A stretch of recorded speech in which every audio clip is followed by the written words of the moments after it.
నమస్కారం, 9 న్యూస్ కి స్వాగతం. రేవంత్ రెడ్డి అన్న తిరుపతి రెడ్డి ఎవరు? మా మీద పెత్తనం చలాయించడానికి ఆయనకి 3 చొప్పున పోలీసులను సెక్యూరిటీ ఎందుకు ఇస్తున్నారు? మమ్మల్ని పెయిడ్ బ్యాచ్ అంటూ అవమానిస్తూ మాట్లాడుతున్నారు. జాతీయ ఎస్టీ కమిషన్ ముందు నిర్భయంగా చెప్పారు గిరిజన యువతి.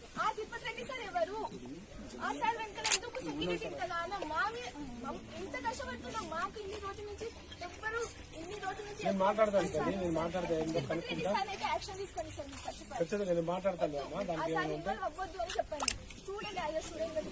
స్టూడెంట్ మాట్లాడుతుంటే ఏం చెప్తుంది సార్?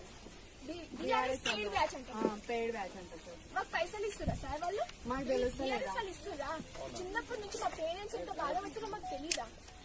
తెలుసు కదా సార్. అలా మాట్లాడితే పెయిడ్ బ్యాచ్ మేము తిరుపతికి సార్ అయితే యాక్షన్ తీసుకుంటున్నాం సార్. మీరైతే సరే అమ్మా, నేను మాట్లాడతానే. ముందైతే మీకు భయం వదిలేసి మీ ఊళ్ళో మీకు పని చేసుకుని మీరు యథావిధిగా నడిగి ఆపిస్తాను అమ్మా. నేను ఆఫీస్ చేస్తాను. వద్దు, అవసరం లేదు.